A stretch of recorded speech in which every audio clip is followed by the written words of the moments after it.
Although Frank Vogel, the Lakers coach, told us before the game it's possible AD could play in the Lakers' next game on Thursday against Dallas. Not having Rudy Gobert Saturday and having him tonight, what do you see when you watch Gobert as to the level of his importance with his team on both ends of the floor as O'Neal hits a three to start the game?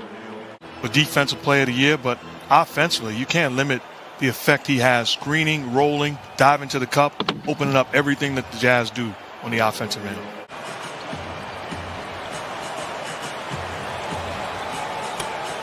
Conley off the Gobert screen. Here's Kuzma. Fires into Drummond, who had 27 points on Saturday, and he gets the Lakers' first points 2 minutes into the game. You take a look at this Jazz team, their act certainly travels, so they're good enough to win on the road, but that home court advantage in Utah with that fan base is absolutely second to none.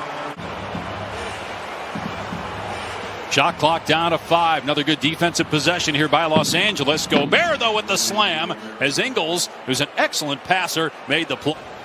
An all-star this year for the second straight year. In the running for Defensive Player of the Year, which would be his third if he's able to win it, as Bogdanovich drills a three. And having talent, because talent damage doesn't have an effect in a playoff series. You need to have guys at 100%. Schroeder drills a three. You start to talk about whether we want to rest guys going into the playoffs, knowing that the schedule's more condensed this year.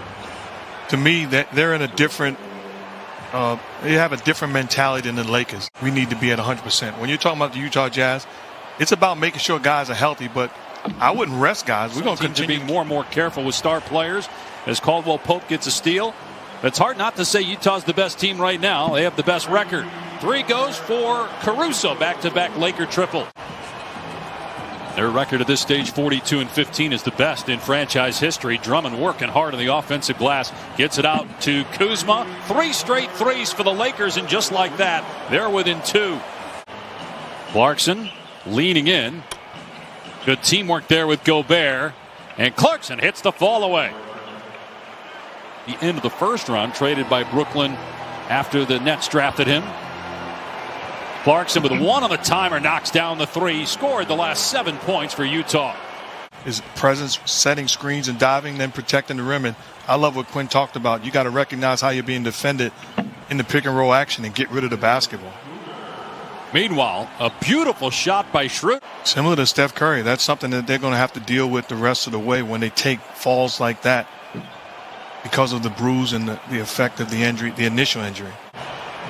3 minutes gone by, second quarter. Utah by 6. Jazz with the best record in the league as Horton Tucker splashes home a 3-ball. Future's awfully bright with the talent that he has, and he's only getting better.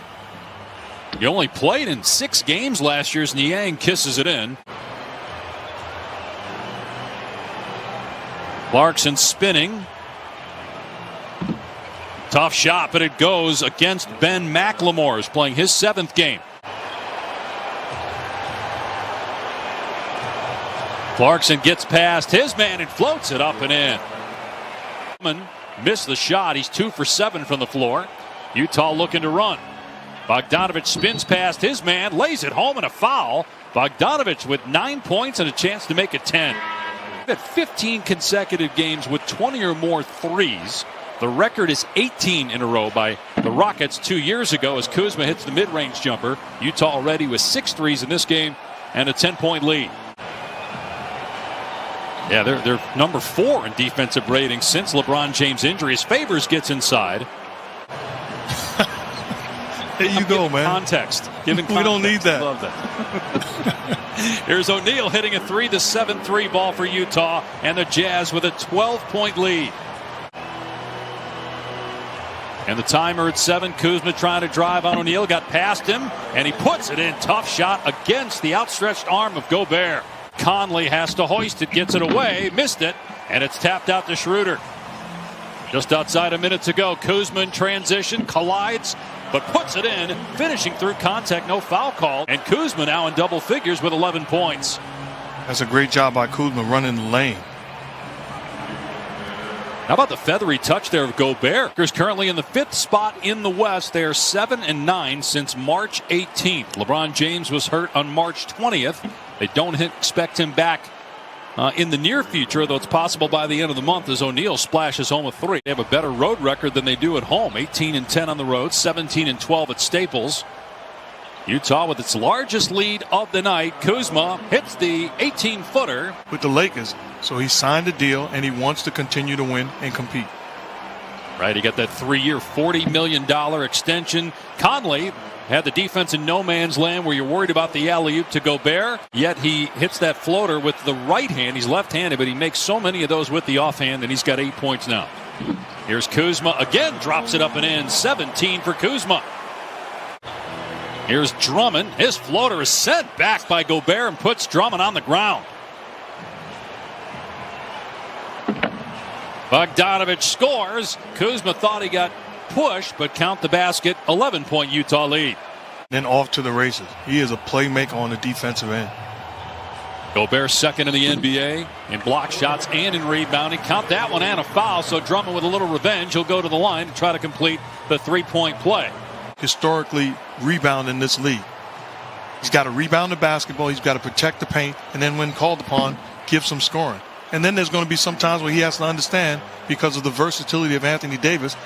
Here's Schroeder, had to get rid of it with 1 on the shot clock. Almost hit it. And it's rebounded by Gobert, his 6th board to go with 6 points.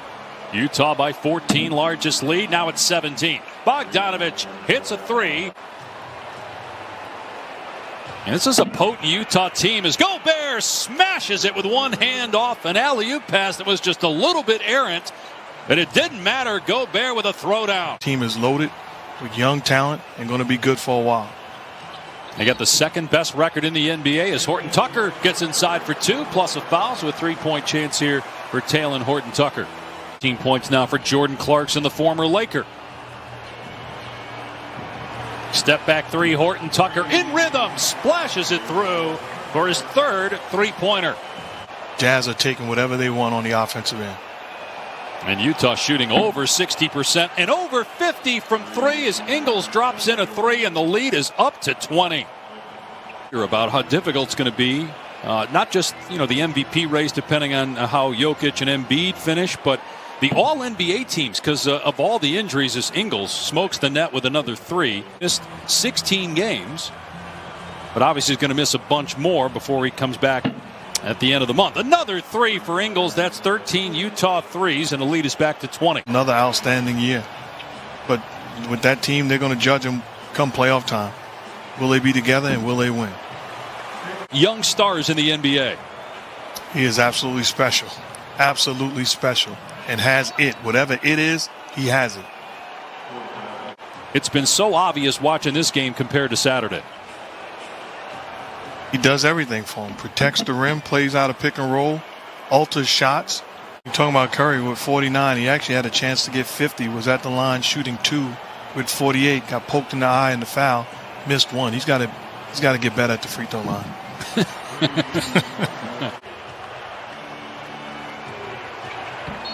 Conley scores, and a foul just like that when the Lakers get within striking distance. Utah elite again offensively. Kuzma couldn't handle the pass. And Utah with a 2-on-1. O'Neal gives it back to Bogdanovich for the layup. Here's Bogdanovich. And it's no fluke. Both of these teams are going to be around. They're not going anywhere. With a healthy Murray, you'd have to put them in the mix for a team that can beat anybody in the playoffs. But it was really tough to see a week ago Monday and being lost for the season. Well, they were in a discussion, having a real chance, but Jamal Murray's loss really hurts them. And at 35 to go. Tough shot in the lane. The tip won't go from McKinney, and then he puts it in on Thursday night. Katie versus Twitter / Katie versus the media. 755. What do y'all think about that? What do y'all think about First off, let's talk about Kevin Durant versus social media, and then I want to talk about Kevin Durant versus the media because he had a whole spat with Shannon Sharp, and he didn't have the thing with Michael Rappaport. Like, I missed with Shannon Sharp. All I saw was that Shannon Sharp used an incorrect quote. Mm-hmm. Yeah. And then what happened? Katie took exception, called him a drunk uncle. Katie decided to. I don't honestly. I haven't read a single thing Katie has gotten to it with anybody with. I legit Really? don't care. I don't Really? care, bro. Come It'd be on, like man. 30 paragraphs. I'm not reading that, bro. It's not 30 paragraphs, G. It'd be 30 paragraphs. No. I don't follow. I don't follow. First of all, I don't follow any celebrities on Twitter at all. We have Hoops and Brews. You follow Kevin Durant. I don't read the timeline though, bro. I only read our mentions. I never read the timeline. I only look at our How do you get on Twitter and never read the timeline? Especially, G, what? I don't know what they talking about, bro. With the retweets, I see things on my timeline that I have no business seeing, but it's because of other people retweet. And then they show people's likes now. They do that. I mean, they've been showing people likes though. I hate that. I hate that too, especially as a man. I can't like shit. I ain't liking nothing. I don't like being able to see people's likes. I don't mind the retweet, but the likes gotta go. But nah, I mean,